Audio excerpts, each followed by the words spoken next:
دوستو آج ہم بات کریں گے مولانا الطاف حسین حالی کی ایک مشہور نظم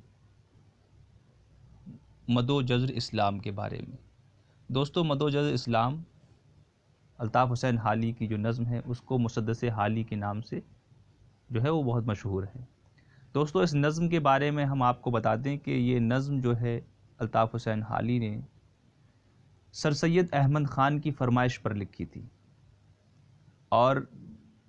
سر سید احمد خان کے یہاں اس نظم کی اہمیت ایسی تھی کہ سر سید احمد خان نے یہ کہا تھا کہ اللہ مجھ سے آخرت میں پوچھے گا کہ اے سر سید تو دنیا سے کیا لایا، تو میں اللہ سے کہوں گا کہ میں حالی سے مسدس لکھوا کر لایا ہوں۔ تو اس بات سے دوستو یہ ظاہر ہوتا ہے کہ یہ نظم جو ہے مذہب اسلام سے متعلق ہے، اور دوستو اس نظم میں جو ہے عرب اور عربیوں کے حالات، ان حالات جو محمد صلی اللہ علیہ وسلم کے آنے سے پہلے تھے، یعنی دور جاہلیت، اور پھر اس کے بعد اسلام کا آنا، اور پھر پورے دنیا میں اسلام کا پرچم لہرانا، ایک بلندی پر اسلام اور مسلمانوں کا پہنچنا، پھر اس کے بعد مسلمانوں پر جو زوال آیا ہے، اس زوال کی داستان کو جو ہے اس نظم میں جو ہے مولانا الطاف حسین حالی نے سمویا ہے۔ دوستو یہ نظم جو شروع ہوتی ہے وہ ایک ربائی سے شروع ہوتی ہے، جیسے وہ ربائی دوستو آپ کے سامنے ہے کہ حالی کہتے ہیں کہ پستی کا کوئی حد سے گزرنا دیکھے، اسلام کا گر کر نہ ابھرنا دیکھے، مانے نہ کبھی کہ مد ہے ہر جزر کے بعد، دریا کا ہمارے جو اترنا دیکھے۔ پستی آپ جانتے ہیں گہرائی کو کہتے ہیں، حد سے گزرنا یعنی ایک پستی کا حد سے گزرنا، یعنی پستی کی نیچا جو ہوتی ہے، نچائی اس کی بھی ایک حد ہوتی ہے۔ حالی کہتے ہیں کہ اس کا حد سے گزرنا آپ دیکھیں، اور اسلام کا گر کر نہ ابھرنا دیکھیں، یعنی اسلام جب دنیا میں قائم ہوا، محمد صلی اللہ علیہ وسلم نے جب اسلام کو قائم کیا، پھر اس کا پوری دنیا پر جو ہے بول بالا ہوا، اسلام کا پرچم پوری دنیا پہ لہرایا، دین حق جو ہے پوری دنیا میں قائم ہوا، اور مسلمان ایک اعلیٰ قوم بن کر ابھری۔ لیکن جو ہے اس پر زوال آنا شروع ہوا، مسلمانوں کی لاپرواہی، غفلت کی وجہ سے جو ہے اس پر جو ہے زوال آنا شروع ہو گیا، اور اس پر زوال ایسا آیا کہ حد سے زیادہ پستی میں وہ قوم پہنچ گئی، جیسا کہ آپ جو ہے اس کو ابھی دیکھ سکتے ہیں، جیسے کہ مسلمانوں کا آج کیا حال ہے دنیا کے اندر۔ تو اسی چیز کو جو ہے اس نظم میں حالی جو ہے پیش کرتے ہیں، اور اس بند میں، اس ربائی کے اس بند میں جو ہے حالی نے اسی چیز کو پیش کیا ہے کہ پستی کا کوئی حد سے گزرنا دیکھے، اسلام کا گر کر نہ ابھرنا دیکھے، مانے نہ کبھی کہ مد ہے ہر جزر کے باز۔ مد و جزر کہتے ہیں پانی کے اتار چڑھاؤ کو، جسے ہندی میں کہتے ہیں جوار بھاٹا، یعنی جب پانی کا جب فورس سے پانی جب آتا ہے تو پانی اوپر کی طرف کو آتا ہے چڑھتا ہوا، پھر اس کے بعد اس پر جزر یعنی وہ اترنے لگتا ہے، نیچے ہونے لگتا ہے۔ تو حالی کہتے ہیں کہ دریا کا ہمارے جو اترنا دیکھو، یعنی دریا ہمارے ادھر جو پستی میں پہنچا ہے اس کو دیکھیں آپ۔ مطلب یہ ہے کہ اسلام اور مسلمانوں کی حالات کو اس بند میں جو ہے حالی نے پیش کیا ہے کہ وہ مسلمان جو کبھی عروج پر تھے وہ آج اتنی پستی میں پہنچ گئے ہیں کہ حد سے زیادہ گہرائی، حد سے زیادہ نیچے پستی میں جو ہے وہ پہنچ چکے ہیں۔ اسلام پر زوال جو آیا تو ایسا زوال آیا ہے کہ وہ جو ہے پھر دوبارہ سے جو ہے ابھرتے ہوئے نہیں دکھ رہا ہے۔ تو اس چیز کو جو ہے اس میں پیش کیا ہے۔ پھر جو ہے مسدس شروع ہوتی ہے دوستو یہاں سے، اور مسدس شروع ہوتی ہے تو مسدس کا پہلا جو بند ہے دوستو، کہہ رہے ہیں کہ کسی نے بکرات سے جا کے پوچھا، کہتے ہیں کہ کسی نے بکرات سے جا کے پوچھا، بکرات ارسطو، مرض تیرے نزدیک مہلک ہے کیا کیا۔ یعنی حالی کہہ رہے ہیں کہ کسی نے بکرات سے جا کے پوچھا، بکرات ایک فلسفی تھا، فلاسفر تھا، بہت مائنڈیڈ انسان تھا، تو کہہ رہے ہیں کہ بکرات سے کسی نے جا کے یہ پوچھا کہ مرض یعنی بیماری تیرے ہاں ایسی کون سی بیماری ہے جو مہلک ہے یعنی جس کا علاج نہیں ہے، جو لا علاج بیماری ہے، ایسی کوئی بیماری ہے تیرے نزدیک؟ تو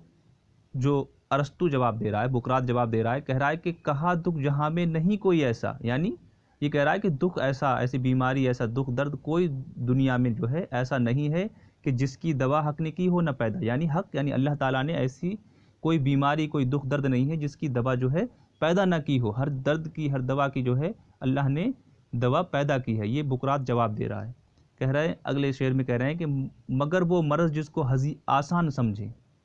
کہے جو طبیب اس کو ہذیان سمجھے، یعنی مگر وہ مرض جس کو آسان سمجھے. یعنی آپ ایک چیز کو دیکھیں کہ جب کوئی مرض جو اسٹارٹنگ میں ہوتی ہے، جب شروعات کسی مرض کی ہوتی ہے تو وہ اتنی خوفناک، خطرناک نہیں ہوتی، اس کی سچویشن جو ہے ڈینجر نہیں ہوتی، وہ بہت معمولی ہوتی ہے. اور انسان جب اس کو نظر انداز کرتے ہیں،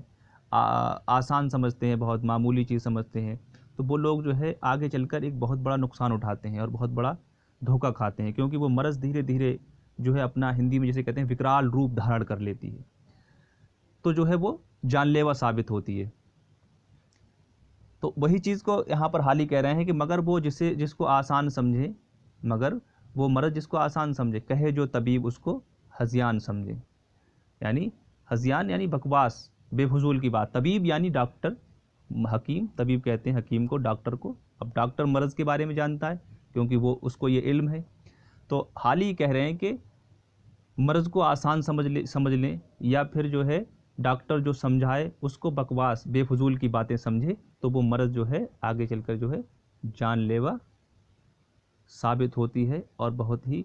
خطرناک ثابت ہوتی ہے. اگلے بند دیکھیں، کہہ رہے ہیں کہ سبب یا علامت گر ان کو سمجھائیں،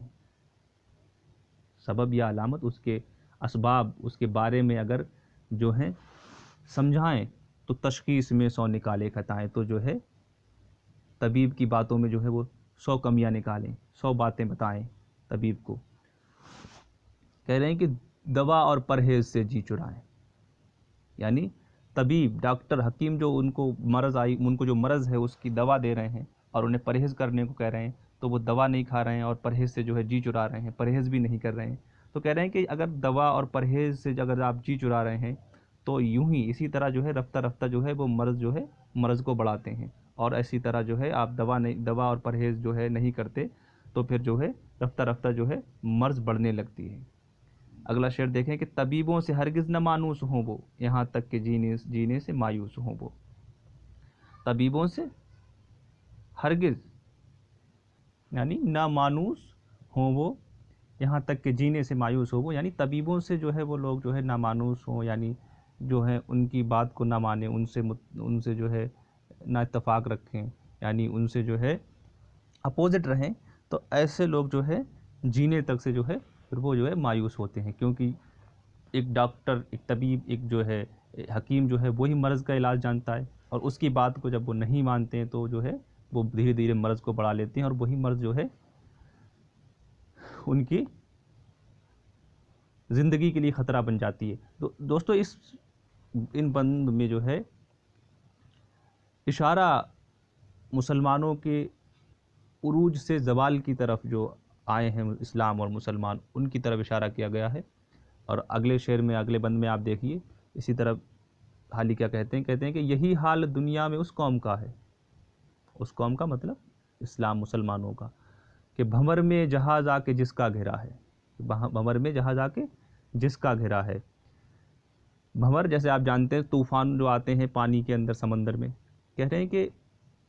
ایسا ہی حال اس قوم کا، یعنی قوم اسلام اور مسلمانوں کا ایسا ہی حال ہے. وہ جو ان کو جو ہے سمجھایا جاتا ہے تو وہ سمجھتے نہیں، ان کو جو ہے بتایا جاتا ہے تو وہ جو ہے نہیں سمجھتے. کوئی نہ اپنے آپ کو بدلنے کی کوشش کر رہے ہیں، نہ اپنے آپ کو، نہ دوسروں کی بات کو جو ہے وہ مان رہے ہیں. کہہ رہے ہیں بھنور میں جو ہے، طوفان میں جو ہے ان کا جہاز جو ہے گھرا ہوا ہے. اور کہہ رہے ہیں کہ کنارہ جو ہے بہت دور ہے اور طوفان جو ہے بپا پڑا، یعنی طوفان جو ہے اپنے عروج پر ہے. طوفان جو ہے گھیرے ہوئے ہے ان کے جہاز کو، اور ان سے کنارہ جو ہے بہت دور ہے. اور یہ گما ہے یہ ہر دم کہ اب ڈوبتا ہے. یعنی یہ گمان ہو رہا ہے کہ ارے اب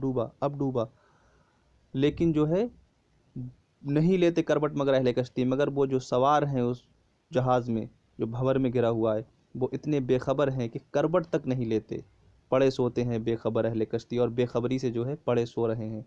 یعنی کہنے کا مطلب یہ ہے کہ ایسا حال، اتنی خطرناک سچویشن میں ہونے کے باوجود جو ہے وہ انہیں کوئی دنیا داری سے مطلب نہیں ہے، وہ جو ہے بس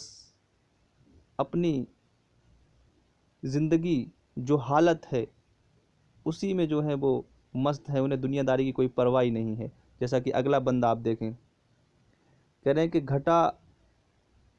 سر پہ ادوار کی چھا رہی ہے، فلاکت سما اپنا دکھلا رہی ہے، نحوست پسو پیش منڈلا رہی ہے، چپو راست سے یہ صدا آ رہی ہے کہ کل کون تھے آج کیا ہو گئے، ابھی جاگتے تھے ابھی سو گئے۔ گھٹا سر پہ ادوار کی چھا رہی ہے، ادوار مطلب بد نصیبی، نحوست جو ہے کہ جو ہے گھٹا جو ہے سروں پہ چھا رہی ہے۔ فلاکت بھی بدبختی، بیچارگی، خواری، ذلت کہتے ہیں فلاکت، یعنی خواری ذلت جو ہے اپنا منظر، اپنا سما جو ہے دکھلا رہی ہے۔ اور نحوست پسو پیش مڈلا رہی ہے، نحوست جو ہے چاروں طرف سے ان پر جو ہے مڈلا رہی ہے، چپو رات سے اور آس پاس سے جو ہے ادھر ادھر سے آس پاس سے جو ہے یہ صدا آ رہی ہے کہ کل کون تھے آج کیا ہو گئے، ابھی جاگتے تھے ابھی سو گئے۔ یعنی دنیا میں ذلت بھی ہو رہے، ذلیل بھی ہیں، خوار بھی ہو گئے، بدبختی ان پہ طاری ہے، مگر جو ہے وہ لوگ جو ہیں اپنی حالات پر انہیں کوئی فکر نہیں، کوئی غم نہیں، کوئی انہیں ذرا بھی احساس تک نہیں۔ اور چپو راست سے یہ آوازیں آ رہی ہیں کہ ارے کل کون تھے، یعنی کل جب آپ نے دیکھا کہ محمد صلی اللہ علیہ وسلم جب عرب میں آئے تھے اور انہوں نے دین حق کو قائم کیا تو پوری دنیا میں جو ہے اسلام کا علم لہرانے لگا، لیکن جو ہے آج کیا ہو گئے، کس زوال کی کس پستی میں پہنچ گئے کہ ابھی جاگتے تھے ابھی سو گئے۔ یعنی ابھی چند پہلے جو ہے کہ آپ ایسے عروج پر تھے کہ پوری دنیا میں آپ کا ڈنکا بجتا تھا، اور آج کتنے خوار اور کتنے ذلیل ہو گئے۔ اگلا بند دیکھیے کہ پر اس قوم غافل کی غفلت وہی ہے، تنزل پہ اپنے قناعت بہی ہے، ملے خاک میں پر رعونت بہی ہے، ہوئی صبح اور خواب راحت بہی ہے، نہ افسوس انہیں اپنی ذلت پہ ہے کچھ، نہ رشک اور قوموں کی عزت پہ ہے کچھ۔ پر اس قوم غافل کی غفلت وہی ہے، یہ کہہ رہے ہیں کہ اتنا سب کچھ ہو رہا ہے، گھٹا سر پہ جو ہے نحوست جو ہے ذلت کی چھا رہی ہے، فلاکت بدنصیبی خواری جو ہے اپنا سما دکھلا رہی ہے، نحوست جو ہے سروں پہ مڈلا رہی ہے، ادھر ادھر سے یہ آوازیں آ رہی ہیں کہ ارے کل کون تھے آپ اور آج کیا ہو گئے، ابھی جاگتے تھے ابھی سو گئے، لیکن ان پر کوئی فرق نہیں پڑتا۔ کہہ رہے ہیں کہ پر اس قوم غافل کی غفلت وہی، یعنی وہ قوم غافل قوم جو ہے اس کی غفلت وہی ہے، تنزل پہ اپنے قناعت وہی، اپنی حالات پر جو ہے ان کو قناعت یعنی سیٹسفیکیشن جو ہوتا ہے وہ اسی طرح سے وہ سیٹسفائی ہیں اپنی اسی حالت میں، انہیں کوئی مطلب نہیں ہے۔ ملے خاک میں پر رعونت بہی ہے، یعنی ملے خاک میں مل گئے لیکن ان کے دل و دماغ میں وہی انہیں اپنے رعونت، یعنی کہنے کا مطلب یہ ہے کہ خاک میں مل گئے پر جو ہے مڈھے اینٹ کی جو ہے اب بھی چل رہے ہیں، اب بھی انہیں کوئی فکر نہیں ہے۔ ہوئی صبح اور خواب راحت وہی ہے، یعنی خواب راحت، انسان جب سوتا ہے تو ایک راحت سکون جو ہے، خواب راحت یعنی رات کا جو سونے کا سکون ہوتا ہے جب انسان سوتا ہے، لیکن حال ہی کہہ رہے ہیں کہ صبح ہو گئی لیکن ان کو جو ہے اسی رات کی طرح خواب راحت، سوتے ہوئے جو راحت و سکون ہے وہی سکون جو ہے سکون میں ہے، انہیں صبح ہو گئی بیدار نہیں ہوئے۔ کہہ رہے ہیں کہ نہ افسوس انہیں اپنی ذلت پہ ہے کچھ، یعنی یہ جو ذلت ہو گئی دنیا میں ان کی، اس پر جو ہے انہیں کوئی کسی طرح کا افسوس نہیں ہے، نہ رشک اور قوموں کی عزت پہ ہے، نہ دوسری قومیں جو کل تک دنیا میں جن کا کوئی وجود نہیں تھا، جن کے اندر کوئی دین نہیں تھا، جن کا کوئی دین دھرم نہیں تھا، وہ آج عروج پر ہیں، اور آج ان کا عروج پوری دنیا میں جو ہے ان کا غلبہ ہے، پوری دنیا میں ان کا ڈنکا بج رہا ہے۔ ان کی حالت کو دیکھ کر اور اپنی حالت کو دیکھ کر جو ہے حالی کہتے ہیں کہ رشک تک نہیں ہے انہیں، یعنی یہ بھی نہیں سوچتے کہ کاش ہم اس مقام پر ہوتے، کاش ہم بھی ایسے تھے اور آج ہم پھر ایسے ہوں، ایسا انہیں اس تک کا احساس تک نہیں ہے۔ کہنے کا مطلب یہ ہے کہ نہ دوسروں کی عروج اور دوسروں کی قوموں کی جو حالت ہے، جو بلندی پر ہیں، ان کو دیکھ کر رشک تک نہیں ہو رہا ہے۔ اور دوستو آگے بھی ہم جو ہے اس بند کی جو ہے ہم تشریح کریں گے اس ویڈیو میں، فی الحال اتنی ہی۔